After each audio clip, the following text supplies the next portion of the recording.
マッチーズワールドへようこそ。以前、折りたたみの電動アシスト自転車であるアイッテの A1TS を購入してから、自分でも意外なほど自転車で出かける機会が多くなりました。もちろん、長距離向きの自転車ではないので近場がメインですが、自分でペダルを漕いで進む自転車には、オープンカーとはまた違った楽しさがありますね。一方で、最初に初期不良品を引いてしまった点を含め、クオリティはお世辞にも高いとは言えず、各部の異音やアシスト制御のムラなど、細かいことを気にしない感性が求められるのも偽らざる事実です。そんな僕の A1TS ですが、先日急な坂道を下り始めたところで突然フロントブレーキが効かなくなるトラブルを起こしました。坂の下にあるコーナーに向かってみるみる加速していき、アウトインアウトのライン取りでギリギリコーナーを回ってその先の勾配が緩くなっている道をリアブレーキだけで減速して、ようやく止まることができました。映像は数百メートル歩いて戻ってきた際のものですが、サイクルコンピューターには時速 48.6km の最高速度が記録されていました。ロードバイクであれば楽しい速度域かもしれませんが、フロントブレーキの効かない14インチのミニベロで、リアタイヤがスライドしないようにギリギリの操作をしつつ、加速しながらコーナーに突っ込んでいくのは本当に生きた心地がしませんでした。また、やむを得ず道幅をいっぱいに使ってコーナリングしましたが、この時に対向車が来たり、進路に歩行者がいたら大惨事になっていましたし、そうでなくても50キロ近い速度が出ていれば転んだだけでも大怪我をする可能性があったので、無傷で済んだのは本当に運が良かったと思います。さて、ガレージに戻ってきたので、まずは現状を把握していきます。フロントブレーキが効かなくなった際に、ブレーキレバーがハンドルにくっついたので、真っ先にワイヤーが切れたのかと思ったのですが、ブレーキレバーから手を離すと普通に元の位置に戻るため、ワイヤー切れの可能性はないことが分かりました。次に、キャリパーのネジが緩んでワイヤーがずれたのかと思ったのですが、レバーの遊びは大きくなっておらず、また、レバーを少し握るだけでキャリパーが動き始めるので、ワイヤーずれの可能性も消えました。なお、ブレーキレバーを握った状態で、キャリパーはほぼ限界まで動いていることが分かりました。ブレーキワイヤーに問題はなく、レバーの操作でしっかり引くこともできているため、次に、ブレーキパッドが脱落したり、摩擦材がボロボロになっている可能性を想像したのですが、ブレーキパッドは正しくセットされており、割りピンでしっかり固定されていました。また、ブレーキをかけていない状態でのパッドとディスクローターとのクリアランスにも問題は見られませんでした。しかし、一見正常なこの状態でブレーキレバーを握ってみたところ、異常に気づきました。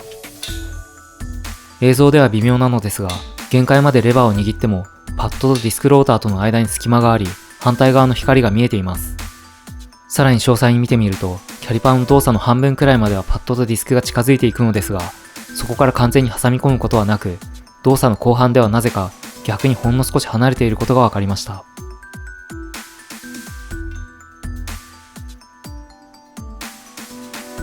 レバー操作の後半というのはこの部分で、ブレーキワイヤーは引かれているのに、ディスクローターから微妙にパッドが離れる動きをしています。いずれにしても、パッドとディスクの間から反対の光が見えている状態なので、全くと言っていいほどブレーキはかかっていません。当然、ブレーキレバーを限界まで握っても、タイヤの動きはこの通りです。キャリパーを分解整備すれば治るかもしれませんが、万が一でもこのようなトラブルを起こすブレーキにこれ以上命を預ける気にはなれないので、今回はブレーキ一式をシマノのものに交換したいと思います。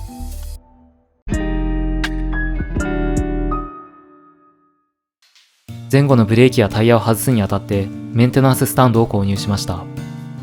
A1TS は電動アシスト自転車としては軽量な部類ですが、それでも実測で 17.8kg の重量があるため、耐荷重 25kg のものを選定しました。また、メンテナンススタンドにはいくつかのタイプがありますが、そこまで頻繁に使うものではないので、折りたたみ時にあまり場所を取らないこともこちらを選ぶ決め手になりました。それでは早速組み立てていきます。構造は単純なので、作業は特に難しくありません。まずは本体を展開してアームを取り付けていきます。高さも結構変えられるので、作業箇所によって調整するのも良さそうですね。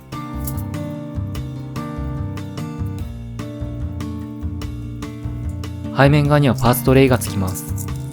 メンテナンスの際は外したネジや工具類の置き場が必要になるので、トレイがあると作業性がアップすると思います。説明書で3本と書かれているネジが6本入っていたのは謎ですが、全体的なクオリティはなかなかいい感じですね。スタンドのアームは角度を変えることができるようになっています。トップチューブをクランプする場合とシートポストをクランプする場合で90度変えられるのはもちろん、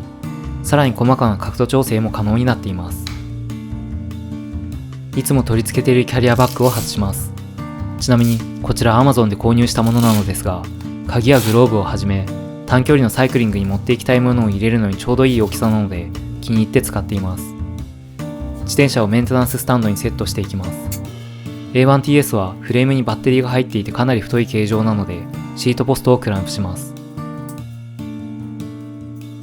自転車のセットはクランプのレバーを回して大まかに締め付けてからクイックリリースで固定する形になります。A1TS はそれなりの重量がありますが、特に不安定な感じはなくしっかり固定することができました。これまではなんとなくメンテナンススタンドは大げさな感じがしていたのですが、これは作業が楽しくなりそうですね。それでは今回買い揃えたパーツを見ていきます。まずはブレーキディスクローターです。選んだのはシマノの SMRT56 で、現在ついているものと同じ 160mm のサイズになります。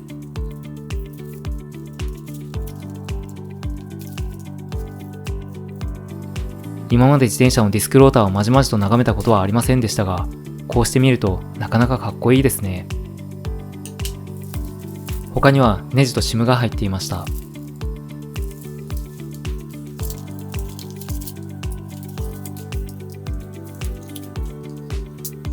続いてはブレーキレバーになります。選定したのはシマノの BL-R2000 です。レバーを使い回す選択肢もあったのですが、今ついているものはレバーのガタが大きく安っぽいフィーリングなので、この機会に新調することにしました。ブレーキワイヤーも付属していました。なかなか品質が高そうな印象ですが、ワイヤーの引き直しは手間がかかるので、今回は予備部品として確保しておきたいと思います。ブレーキレバーは 2.5 フィンガーと呼ばれるサイズになります。現在ついているものは4フィンガーなので、だいぶ短くなりますね。僕はブレーキレバーを人差し指と中指の2本で操作するので、このサイズが使いやすいと感じます。次はブレーキキャリパーになります。今回一番変えなければならないパーツですね。選定したのはシマノの BR-R317 です。インターナショナル A アダプターが付属したポストマウントフレーム対応のキャリパーになります。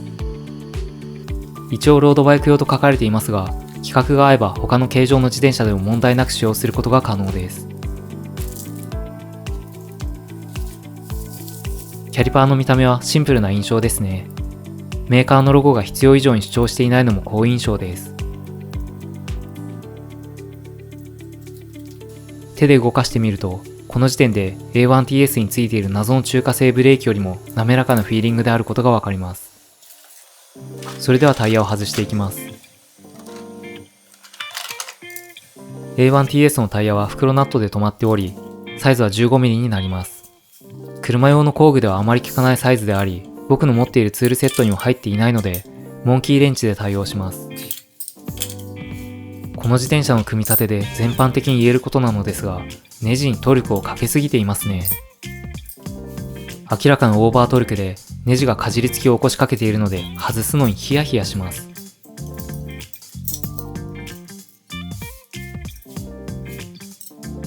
無事にフロントタイヤを外すことができたので、続いてディスクローターを外していきます。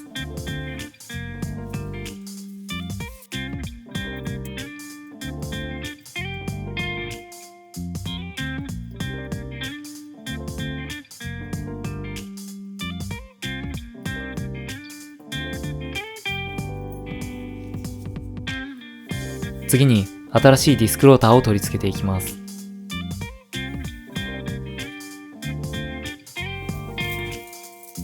取り外したネジは六角穴付きボタンボルトだったのですが、付属のネジはトルクス穴付きボタンボルトになっていました。こちらにはネジロック剤が塗布されているので、常に振動のかかるブレーキ周りでも安心ですね。ちなみに経験上トルクス穴付きボタンボルトの方が駆動部の形状が潰れにくい印象があるので、ネジロック剤を塗ったボルトにはこちらの方が適していると思います。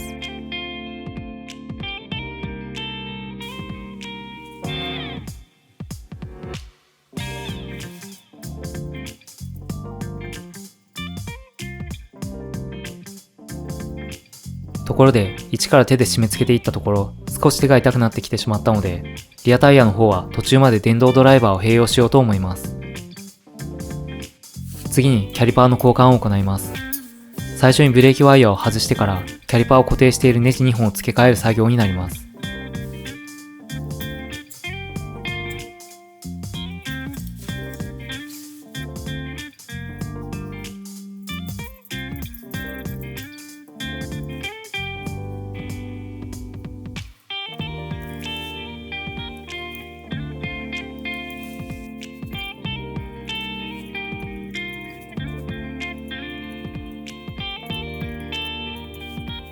続いてタイヤを組み付けていきます。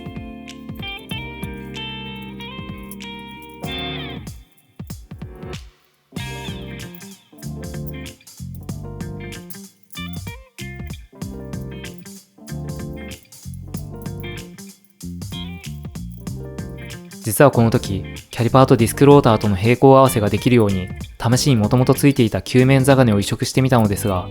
キャリパーの位置が大きく変わってしまい、ブレーキパッドを有効に使えないことが分かったので、球面座金の使用を断念しました。実際には平行のズレは微々たるものだったので、このまま組んでも特に問題はなかったですね。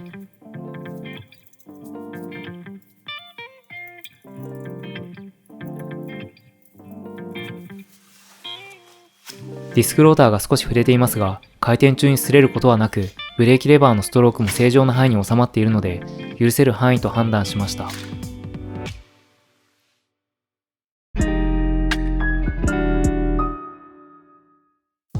続いて、リア側の作業を行っていきます。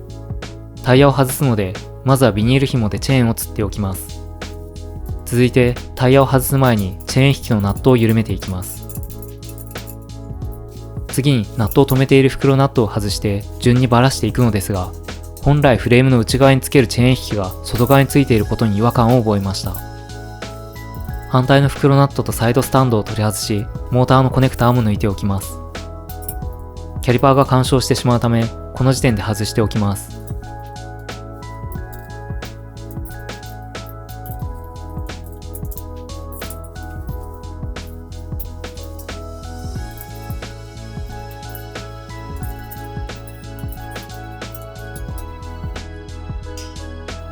これでチェーンを外してタイヤを後ろにずらせば外せるはずなのですが、力を込めてもびくともしませんでした。試行錯誤するうちに分かったのは、モーターユニットがフレームに合っていないということです。このモーターは A1TS のために開発された専用品ではなく、アリエクスプレスでも買うことができる汎用品ですが、フレームよりも幅が大きいため、強引にフレームを広げてインストールしているようです。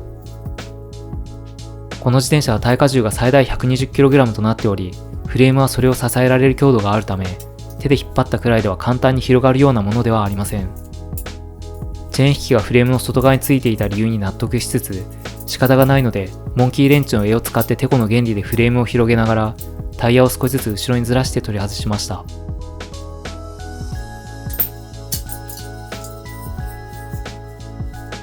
あとはフロントと同じようにパーツを付け替えていきます。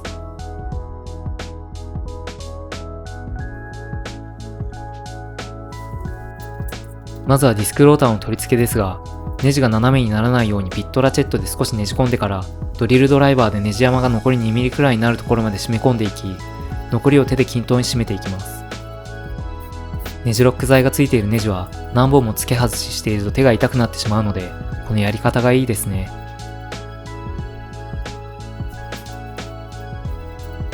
それではタイヤを取り付けていきます。フレームとの干渉はどうにもならないので、ある程度強引に取り付けていきます。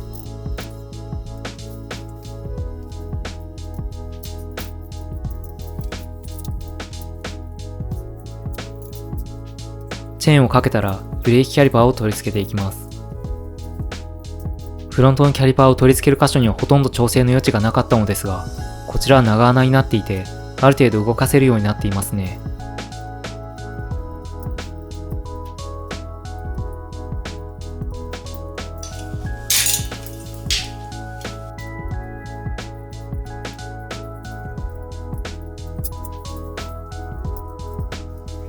取り外したパーツを順次組み付けていきます。ちなみにこのサイクルキャリアに関しても専用品ではなく汎用品ですね。フレームと幅が合っておらず、反対側の取り付け部には大きめのナットがスペーサーとして使われているため、よく見るとキャリアが車体の中心からずれてしまっています。ここまで来たらもう驚きませんが、改めてこの自転車は様々な要素の辻褄合わせによって成り立っていることを実感しました。チェーン引きを調整してタイヤの袋ナットを締め込んでいきます。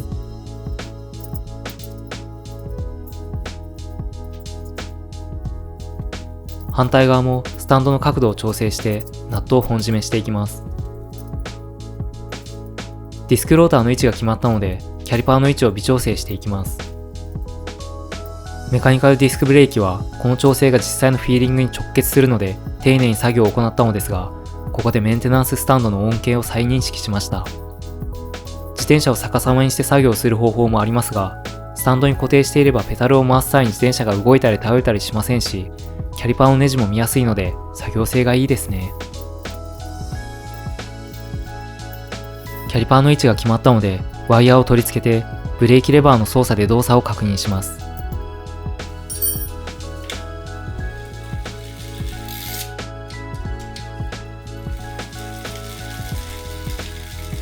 問題なさそうなのでモーターのコネクターをつないだらブレーキレバーの交換に移ります。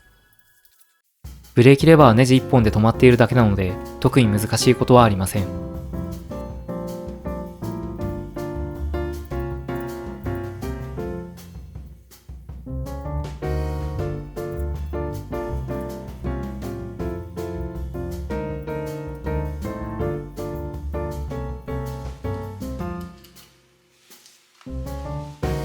ちなみに A1TS のハンドルグリップは一応エルゴグリップと呼ばれるタイプなのですが、簡単に回ってしまうため幅が広くなっている部分の恩恵はあまり感じられません。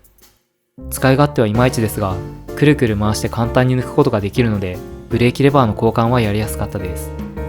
とはいえそのうち回転しないロックオンタイプのグリップに交換してフィーリングを良くしたいですね。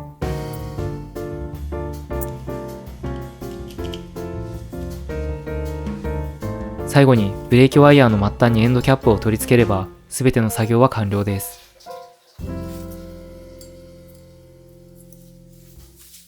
クラリスは手頃な価格のブレーキレバーですが、とても剛性感が高いですね。僕の使い方に合っている 2.5 フィンガーのサイズも好印象です。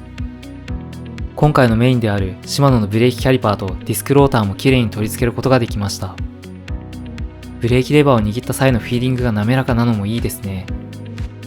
調整もうまくいったので、これからは安心してブレーキをかけることができそうです。僕のように下り坂でブレーキの故障に見舞われる方は多くないと思いますが、危険な状況を体験したことで、ブレーキの重要性がいかに高いのかを身をもって知ることができました。相手の A1TS は電動アシスト自転車としては安価なモデルですが、このようなトラブルを起こす可能性のあるブレーキが搭載されている点については考えさせられるものがありますね。ともかくブレーキのフィーリングが抜群に良くなり、信頼性に対する不安も払拭されたので、今回の作業は大成功です。それでは今回の動画は以上となります。引き続きコペンに自転車を搭載して遊びに出かける6輪生活コンセプトの体験に向けて作業を進めていくのですが、その前に今回取り外したブレーキキャリパーを分解して不可解な故障の原因を探ってみたいと思っていますので、高評価やチャンネル登録で応援してもらえるととても嬉しいです。今回も最後までご視聴いただきありがとうございました。それではまた次の動画でお会いしましょう。